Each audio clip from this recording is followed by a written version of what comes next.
Ya estudiamos la movilidad de los factores productivos. Ya vimos también cómo esta movilidad se ve reflejada en la balanza de pago, cómo se registran las distintas transacciones, basándonos especialmente en la idea de residencia. Ahora nos vamos a enfocar en la movilidad especialmente del factor productivo trabajo. Si bien la idea clásica, la primera idea que tenemos es los inmigrantes o los inmigrantes que se van de un país a otro buscando quizá un mejor salario. Ahora vamos a ver cómo podemos trastocar, cómo se ve afectada la balanza de pagos, cómo se ve afectado los flujos de comercio internacional de servicios con respecto a los trabajos, porque ahora nos encontramos con un nuevo problema y que son las nuevas tecnologías y cómo estas permiten llevar el trabajo de un país a otro sin siquiera salir de las fronteras. Los flujos de comercio internacional bien pueden darse a través de bienes o a través de servicios. Los países exportan e importan bienes y servicios. Pero especialmente el flujo de servicios ha representado o viene representando un problema porque los países, principalmente países del tercer mundo con salarios bajos, están comenzando a tener la posibilidad de exportar sus servicios mucho más baratos al resto del mundo, a las economías industrializadas, y estos tienen el temor de perder sus empleos frente a otros trabajadores que están dispuestos a hacer el mismo trabajo por una menor remuneración. Entonces aquí tenemos un primer caso, en los puestos de trabajo, un primer problema a abordar, el miedo a perder los puestos de trabajo, en este caso por trabajadores extranjeros ayudados con las nuevas tecnologías que permiten, por ejemplo, a un médico operar en una ciudad distinta a donde está el paciente, porque la transmisión de datos y las nuevas maquinarias permiten este tipo de procedimientos. Entonces, dentro de este problema de los puestos de trabajo vamos a tocar los puntos de desigualdad, como es que, por ejemplo, en Estados Unidos entre 1973 y 2013, la productividad en el trabajador promedio aumentó en 107%, pero los salarios solo aumentaron 13%. También vamos a tocar el tema de la automatización, cómo es la competencia de los trabajadores con las máquinas con respecto al trabajo y a los productos que pueden ofrecer. Se puede pensar que, por ejemplo, un radiólogo, una profesión que requiere muchos años de estudio, no va a enfrentarse o no va a tener problemas con este nuevo movimiento, con esta ola de automatización. Pero la realidad es que también una máquina con un software que analiza imágenes pudiese llegar a sustituir este trabajo. Finalmente también vamos a tocar la nueva dinámica económica y especialmente el problema del círculo económico y cómo es que esta falta de necesidad de trabajadores, como este reemplazo de los trabajadores, puede llevarnos a un problema general en la economía. En la historia tenemos un caso muy conocido que fue el movimiento ludita. Cuando estalló la primera revolución industrial en Inglaterra, muchos trabajadores artesanos vieron cómo su trabajo ya no era necesario, como habían ya máquinas que realizaban este trabajo mucho más rápido y con menores costos. Por lo cual hubo un movimiento de artesanos, un estallido social de artesanos que fueron a romper, a destrozar estas máquinas que bajo su percepción le estaban quitando sus trabajos, le estaban quitando sus ingresos. Y si bien esto es verdad, ahí también esta idea de rechazo a la tecnología por miedo a perder los trabajos no está completamente fundamentada. Hay muchas razones por las cuales más bien debemos aprovechar la tecnología y no estar en contra de ella. Pero lo cierto es que en los datos podemos registrar eso, que las nuevas tecnologías han logrado reducir el número de trabajadores. Por ejemplo, en Estados Unidos entre 1999 y 2010, al estudiar ambas fechas, vemos que hay el mismo número de trabajadores a pesar de que la población y la economía creció. También hay un suceso muy interesante hacia los años 70, cuando el Premio Nobel de Economía Milton Friedman fue invitado por un país asiático a a dar una asesoría a un país asiático en vías de desarrollo. Al llegar allí lo llevan a ver una obra, un proyecto en construcción y ve a muchos trabajadores con muchas palas. Entonces pregunta al jefe de la obra, que también es representante del gobierno, ¿por qué es que hay tantos trabajadores con palas y no hay otro tipo de maquinaria como excavadora? A lo que le responden que como se trata de un proyecto para dar empleo, una maquinaria, una excavadora, pues no iba a permitir este fin. Y ahí Milton Friedman responde que si ese era el objetivo, bien pudieron darles cucharas en vez de palas a los trabajadores, un poco para hacer referencia a, o para burlarse de este rechazo a la tecnología por miedo a perder los trabajos.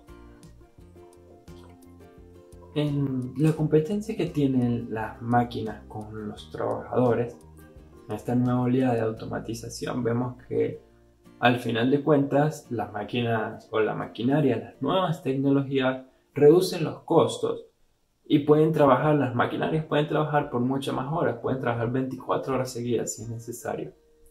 Además que muchas veces los resultados mejoran. Se trata de productos más higiénicos, más rápidos, más exactos. No tienen que enfrentarse con la posibilidad de que un empleado robe alguno de la materia prima con la que se está trabajando.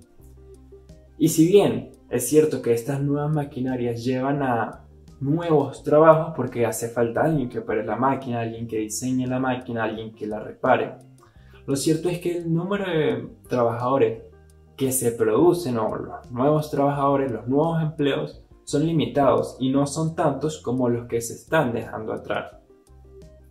Además que el impedimento principal que teníamos para esto era que ese tipo de maquinaria, ese tipo de industria, esas nuevas tecnologías en realidad son bastante costosas. No lo vemos comúnmente en países del tercer mundo. Pero actualmente estas tecnologías se están haciendo mucho más accesibles. ¿Por qué? Por la robótica en la nube. La rápida transmisión de datos permite que las distintas maquinarias de los distintos sectores productivos no tengan que estar todo el poder de procesamiento o toda la capacidad de producción en la sede precisamente, en el terminal, sino que esa capacidad de estudiar los datos o de procesamiento de datos puede estar en un centro, en un nodo central, en otro país. Por lo cual los empresarios tendrían que comprar solo un terminal que se conecte con ese poder de procesamiento extranjero. Esto hace mucho más accesible la tecnología. Entonces, en este punto de competencia entre maquinaria y trabajadores, vemos que las maquinarias se tratan de un producto cada vez más accesible que al final de cuentas mejora el resultado.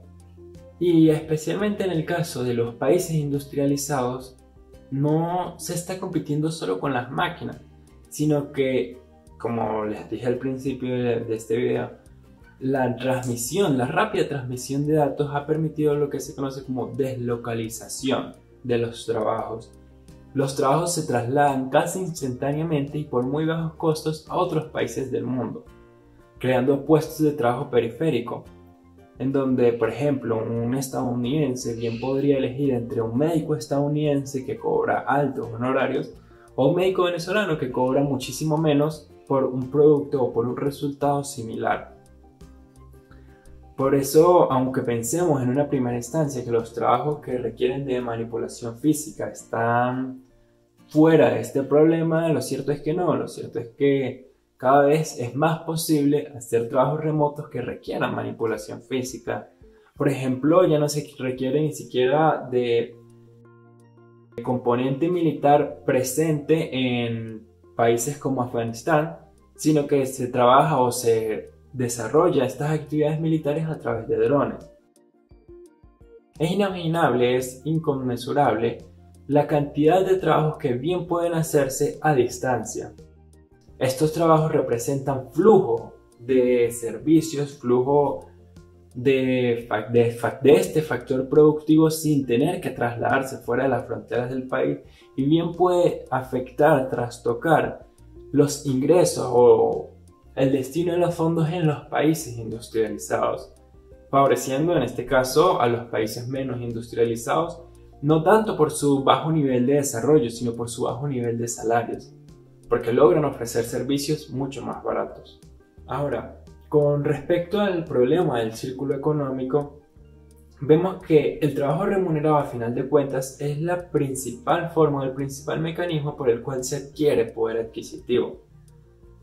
Entonces, al cada vez ir necesitando de menos trabajadores, van a ser menos personas las que tengan menos poder adquisitivo. Y al final de cuentas, la economía de mercado se basa en la demanda, en que alguna persona, en que un grupo de personas vayan y compren un determinado bien o servicio. Si estas personas no tienen dinero, pues no pueden ir a comprar un bien o servicio, por lo cual el círculo económico comienza a estancarse y el crecimiento del modelo de mercado comienza a encontrar una traba, una falla que puede detener o que puede estropear toda la economía en general. Porque me permito leer una cita de Martin Ford que dice: inclusive aquellos empresarios que se resistan a emplear robots se percatan de que no pueden dejar de hacerlo por cuanto sus competidores ya lo hacen.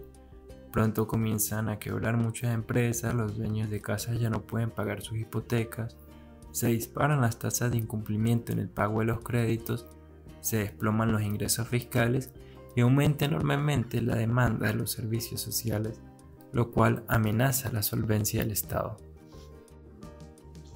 La reflexión final nos lleva a pensar en este problema de las nuevas tecnologías de la automatización. ¿Es realmente un problema o podemos sacarle un mayor beneficio?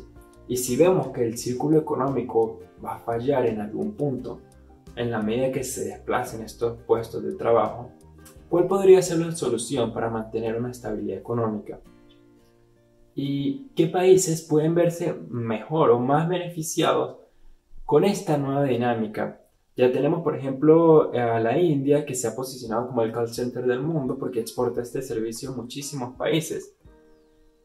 ¿Qué otros países bien pudiesen verse beneficiados y qué hace falta para que sean beneficiados? Porque si bien un médico venezolano puede ofrecer estos servicios a un precio mucho menor, hace falta ver si cumple con los estándares de calidad del consumidor estadounidense. Entonces, la actividad o el ejercicio pasa por pensar en cuáles son estos países que se van a ver beneficiados, por qué, y cuál podría ser la solución para generar estabilidad económica en esta nueva dinámica, de automatización y de nuevas tecnologías.